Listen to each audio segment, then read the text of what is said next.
Welcome to the Reading for the Glory podcast. I'm your host, Zach Kendrick, editor of Reading for the Glory. Reading for the Glory exists to help followers of Jesus think biblically about books. For more information, please visit readingfortheglory.com. This episode is brought to you in part by Airbender LLC. For our listeners in the Birmingham, Alabama metro area, Airbender is the HVAC company to call for quality and reliable residential heating and cooling services. Airbender is a BBB accredited company that offers the complete suite of HVAC repair and installation services. To request your free estimate, call 205-603-9306 or click the link in today's show notes. Airbender LLC, keeping you comfortable in all seasons. Today on the podcast, we are excited to launch into our Authors You Should Know series. It's a series that we have ongoing over at readingfortheglory.com, and it's going to feature authors that we think that would be beneficial for you to know about and to read. We think it'd be helpful in your Christian walk, and even just to better your knowledge of literature and other types of writings. Not all of these authors are going to be theologians or pastors. Some of them will be, but the author that we have today that we're going to feature on this episode is not, even though he is a Christian, he doesn't write explicitly Christian literature, Christian writings, but that theme does kind of come out in his books. I think that this writer easily ranks in the top 10 of the most important American writers, along with the likes of William Faulkner, Edgar Allan Poe, Emily Dickinson, and even T.S. Eliot. All of this author's writings stem around farming and rural life, and that's actually what he is first and foremost, is a farmer. Beyond being a novelist and a poet, an activist, and a cultural critic, he's a farmer. And this author is Wendell Berry, and he is still, as of this recording, he is still actively farming at the age of 89, and I believe he'll turn 90 sometime this year in 2024. And he was born in rural Kentucky in 1934 into a fifth-generation farming family. Most of his writings do stem around and revolve around rural life in Kentucky. He's probably most famous for his novel series. They really aren't in succession in any sense like some novels are, but they do kind of track from the late 1800s up to the present day through the life of rural Kentucky. He is set in a fictional town called Port William, Kentucky, and he kind of walks his readers through life from the Industrial Revolution all the way up to the modern present day through the lens of the rural life in Kentucky, and how those changes serve as kind of like a microcosm of the changes that have occurred nationwide, and how that has affected rural life, and how that also has affected the nation as a whole. But in addition to his novels, Berry is also known for his poetry and his essays. Many of his poems and essays serve as cultural critiques about agriculture and climate change, workers' rights, politics, and even racism, among other topics. Berry, he really can be an enigma. He kind of just stays on his farm in rural Kentucky and writes and farms. But he is a wealth of insight to the past and a guide to a sustainable future for American society. His critiques of society, they don't come from a place of resentment, but they do come across as loving, like a grandfather teaching the next generation of what it's like to succeed. Much of his cultural critique even comes out in some of his novels. Especially as you reread a lot of his novels, you see that more as that comes out. You may have missed it the first time, but I know for me, I am rereading a book of his titled Jayber Crow that tracks with the main character, Jonah Crow. He goes by Jayber, the town people of Port William kind of give him that southern slang nickname, Jaber.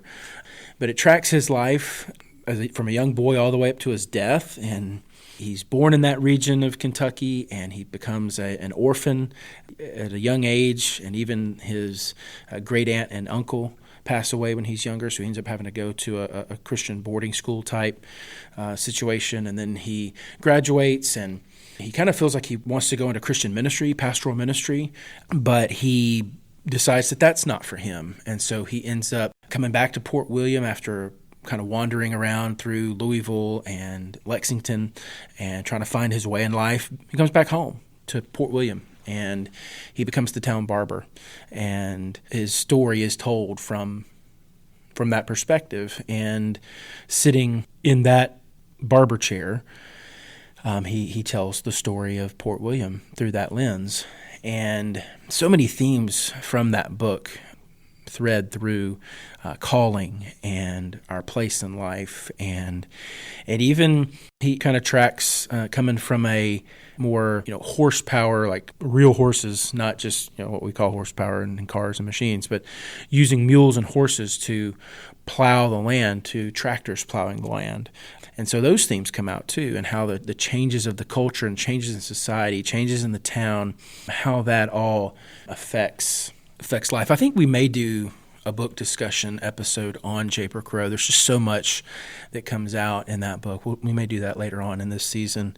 Look forward to that. But yeah, Wendell Berry, he's so deep and so rich in what he talks about, not only in his novels, but also in his poems.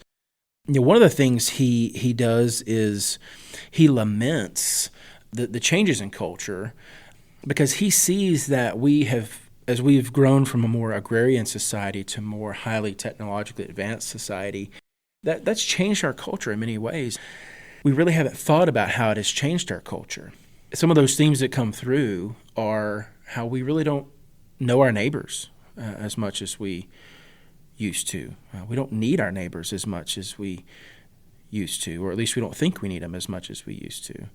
We don't necessarily go and borrow a pound of sugar or help them pick their crops for the year if they are getting behind. We live more isolated, individual, nuclear family lives rather than extended family and societal lives in our communities. And that comes through in his books as well. And because we have services in our society now, like Amazon, which I'm grateful for Amazon, and Shipt and Kroger delivery, and all those industries, and those are good. And I don't think Wendell Berry laments those and says those are just bad and they shouldn't be in society, but they change societies in ways that maybe we don't know and aren't fully thinking through. And we need to, if we're going to have those things in society, we need to figure out ways to be better neighbors so that we can make sure that we're checking up on each other and living those lives that benefit others, not just ourselves. I think one of the things that's most interesting about Wendell Berry is that he does all of his writing the old-fashioned way, using pen or pencil and paper. There's some other authors that I know who have done that throughout history, at least that I'm aware of, would be C.S. Lewis and also American historian Shelby Foote. They both use pen, inkwell pen, and paper. They both thought that you having to dip your pen and bring it back to the paper helped them think through that, what they were trying to write.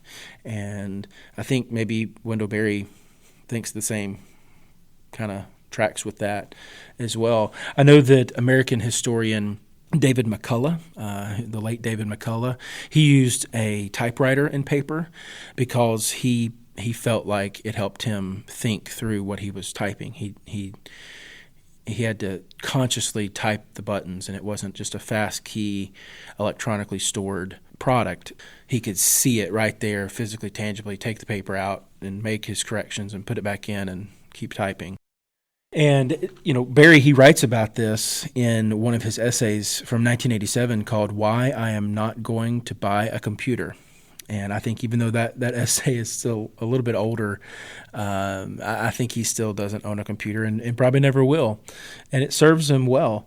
Maybe we could learn a little bit from that. I'm not saying we go back to pen and paper. I'm thankful for technology, but I know that we could all use a little bit of slowing down sometimes, and I think that's why he does that. Readers of Barry's works will sense a deep longing that underlies much of his writings. I mentioned that just a few minutes ago, but much of what Barry laments about society, thinking about it biblically and from a Christian perspective, I think what he laments about society is truly answered in the gospel. A person can live a slower pace of life. They can even live on a farm or in rural society and be less dependent on technology, maybe even grow their own garden and not have to go to the store as much, and maybe not have to drive as far because they're more self-sufficient on their land or whatever. But yet they can do all that, but they may still not be fully satisfied with their life, because real satisfaction in life comes only from Jesus, from knowing him as our Savior and Lord. And that comes through the gospel, the good news of his death on the cross and his resurrection from the dead that brings us back into fellowship with God. It's only through the gospel that we find real community, both with our Savior, who we are reconciled with post-garden, post-fall. Jesus reconciles us to God the Father, but he also reconciles us to each other. And we find a new community in our local church. Now, I know all local churches are not perfect, especially on this side of heaven. But as followers of Christ, that is the community to which God has called us to find our meaning and our help, help each other in that Christian community. And I think it extends beyond the church. We can help our neighbors, our physical next-door neighbors and people in our community. We're called to go to our community as the church. But I think real community starts with the local church and the civic nature of the church that he kind of longs for in a lot of his books. It's not answered in everybody moving back to a small town and sharing a pound of sugar. It's doing life together as followers of Christ. And how does that look in 2024? It'll look different than it did in 1924, but we're still called to love each other and serve one another and meet one another's needs. And we do that in the gospel. Imperfectly, but we do that in the gospel. Our local communities can meet a finite number of our needs, through government programs and other charities. We can feed somebody for a day, but we can't feed somebody for eternity, but only through the gospel. Only Jesus meets our needs perfectly. Readers of Wendell Berry, they must allow the gospel to satisfy their longing that underlies the ache that you feel in Berry's writings. So for someone who's looking to dive into the world of Wendell Berry, if you haven't heard of him and you want, maybe this podcast is whetting your appetite for reading some of his books, which I hope it is. Definitely want to point listeners to Wendell Berry. He's been beneficial in my own life. And specifically as I think about calling, J. Brook has been a big encouragement to me as I think through that and knowing that I can serve the Lord in any capacity. It doesn't have to be just in pastoral ministry, but in any capacity where he calls and has me, I can serve him for the good of the community and for the sake of the gospel. And I think a good place to start with being introduced to Wendell Berry is his novels. They too serve as a form of cultural critique, as I mentioned earlier, but in a more subtle way. So if you're not a essay reader or poetry reader or a nonfiction reader and you want to dive into a fictional world, I think his novels are a good place to start. He pulls the reader into the story of Port William, and you feel like you're there, walking the streets along with the characters, and you feel like you know these people like your own family. And you come to know them as fictitious neighbors. And I think he does an excellent job with that. As I mentioned, J. Brook is my favorite. That's where I would encourage anybody to start. That's where I started, and it's a good one. It's a classic. But I also think he has some others, Hannah Coulter, Andy Catlett. Those are characters in Port William that the story of Port William is told through their lens, their eyes, their point of view. So yeah, those are a couple more of his writings. He also has a new edition of the Port William series. It's short stories, but it's called How It Went, and it came out last, I think it was in November of 2022. And it's just more short stories from the Port William town, and it talks about life in Port William all the way up until 2022. Other books that someone might want to read, The Unsettling of America. I think that's a cultural critique essay volume. He has a book titled The Hidden Wound that kind of dives into the issue of race and racial reconciliation in our culture. And he even has a new one that just came out in 2022 called The Need to Be Whole that kind of extends the work that he did in The Hidden Wound and brings it into 2022, kind of post-2020 America. And so The Hidden Wound or the Need to Be Whole. A Place and Time is also another one. That's another short story book about Port William. He has a collection of poems called The New Collected Poems, and even a collection of essays called The World Ending Fire, The Essential Wendell Berry. He has another collection of essays called The Art of Loading Brush. So yeah, I really hope our readers of readingfortheglory.com and also our listeners here of the podcast are encouraged to get into the world of Wendell Berry and to think through what he has to say, because a lot of what he does have to say is very important for our culture. But as followers of Christ, we want to think biblically about that. And I think he does as well, but he doesn't tease that out for the reader in a hand it to you on a silver platter way. You've got to kind of look for it. You got to find it in there. And any follower of Christ who's reading these books by him, they can see that as they read. And so it's been very beneficial in my life, and I know other friends of mine who love to read Wendell Berry and feel much the same way, even though he is not explicitly theological or explicitly Christian living. He does encourage the soul. He does encourage someone in their Christian walk. So I would encourage you to check out Wendell Berry and think biblically about his writings and what it means to be a citizen in not only this country, but to be a follower of Christ in the world for the sake of the gospel. Thank you for listening to the Reading for the Glory podcast. If you enjoyed today's content, we would like to invite you to consider becoming one of our ministry partners.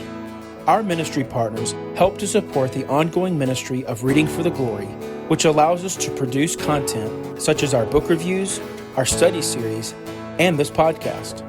For more information, please visit readingfortheglory.com/partners. And thank you for your support.